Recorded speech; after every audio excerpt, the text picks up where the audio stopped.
Hello. Today we're going to talk about the most efficient way to run DAT in Aftermath.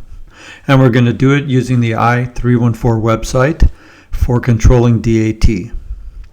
Now, efficiency is important in Aftermath because Aftermath does sort of slow down during combat a lot. And we want to make combat as efficient as possible. So I'm going to go through what I do to make combat efficient. So let's start with adding characters to DAT. So we know that in Aftermath, when you run the table and you have players go in speed order. So in D&D you roll initiative. In Aftermath, fastest character goes first, character with the highest speed. Now that is a fixed number, so if the character who has the highest speed for 20 games in a row, they're always going to go first. That is a choice that they made when they created their character. Am I going to spend some points to go first, or am I going to let other people go first? And characters and parties can determine who goes first by determining what speed each player has. And if they really want to optimize their team, they'll optimize it so that the fastest players can go first. Obviously, sometimes that doesn't happen, but mostly they do. So let's go ahead and add some players. I'm going to add some players from Dan's game, and I'm adding them to the game in speed order. Now, if you add them all, they'll always come up in speed order, but if you're going to hunt and peck like I'm doing, then you need to make sure that you get them in the right order.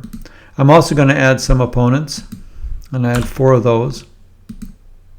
And then we're going to go to the DAT display, and we're going to see what we got. So we've got 4 NPCs. Now you'll notice that the NPCs are not in speed order. The base action phases go 4, 6, 4, 6. But as far as NPCs go, I don't run them by speed order. It doesn't really matter. They're not going to complain no matter what order they're in. So I just run them in order based on their number. And the characters don't really care what order they go in. It doesn't really matter as long as they're always in the same order every turn.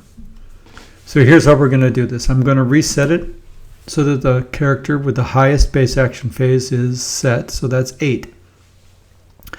Now, when it's time to run this, I simply look at the list and I say, this is the first action in the first combat turn. I look at the first character and I say, JM, what are you going to do this turn? JM says, I'm going to fire 3. Great. So I mark him as fire 3, and I notice that it says 8 star, 87 star, 7. So now I know he's going to fire his weapon this turn. Now, since I've got that player's attention, I'm going to go ahead and have him resolve his shot now. Since I'm looking at him, I have the player's attention, and everything's ready to go. So I say, JM, calculate your BCS, and roll your shot. So JM calculates his BCS and rolls his shot for phase 8.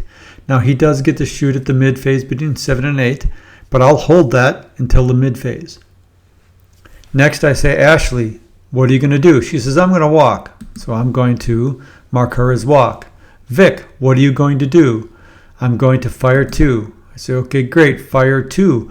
You're firing 1 in phase 8 and 1 in phase 7. Go ahead and resolve the shot in phase 8. What's your BCS? Did you hit? We resolved that. Valentin, I don't say anything to him. Valentin's not open yet, and his base action phase is 7, so he's not going to be able to do anything. I just skip him. Then I go through my NPCs, and I make sure that none of the NPCs are going. They're not. So then I make it phase 7. But I know that I still have a mid-phase shot. So I say, well, mid-phase 7 and 8, I've got JM, go ahead and resolve your shot. He rolls his BCS, blah, blah, blah. Make it 7. In 7, we start off the top again. JM. JM's got a star, so I'm going to have him resolve his shot. JM, what's your BCS? Resolve your shot. Then I notice that Ashley is open. I say, Ashley, you're open. What are you going to do? She's going to walk again. Great. Whoops, sorry about that. Then I look at Vic. Vic has got a star next to 7. And I say, Vic, resolve your shot. Vic resolves his shot. Now, Valentin is open, so I say, Valentin, what are you going to do? He says he's going to attack.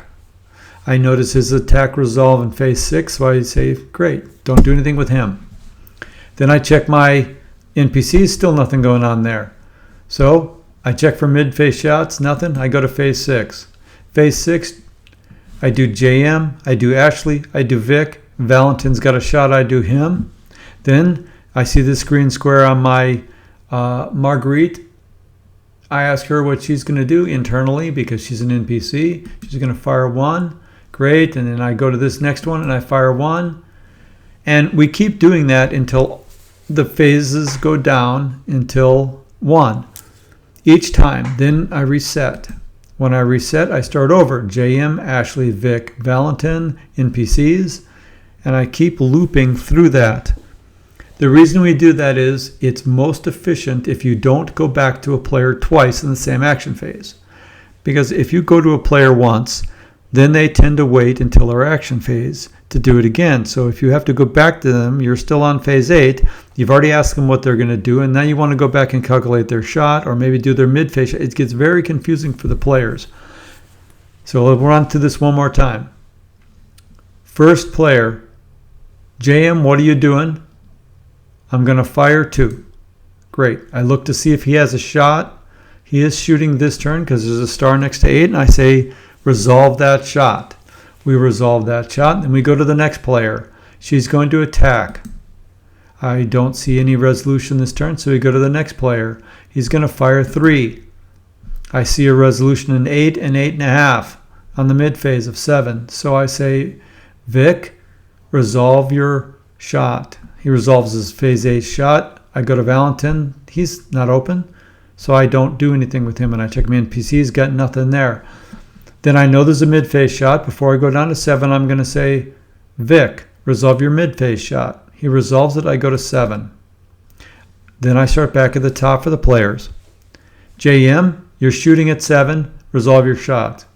Ashley, you're attacking at 7. Resolve your hit. Vic, you're shooting. Resolve.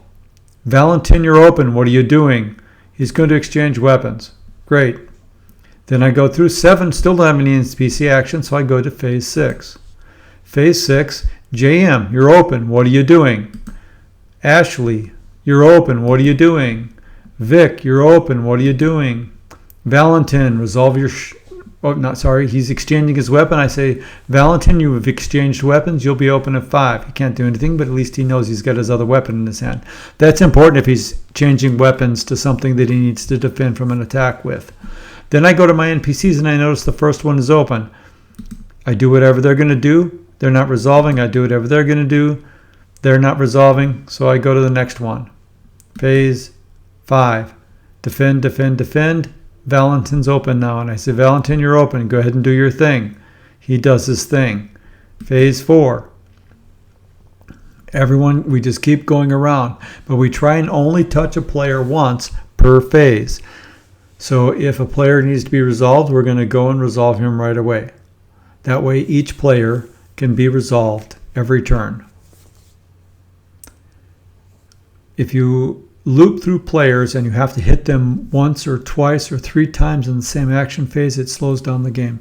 I prefer to do the resolution one at a time. And always fastest speed to slowest speed, all the way through PCs first, NPCs second. And if you do it that way, it usually works out pretty good. Okay, that's all there is to it. I hope you enjoyed this video, and if you have any other ways to do it, please let me know.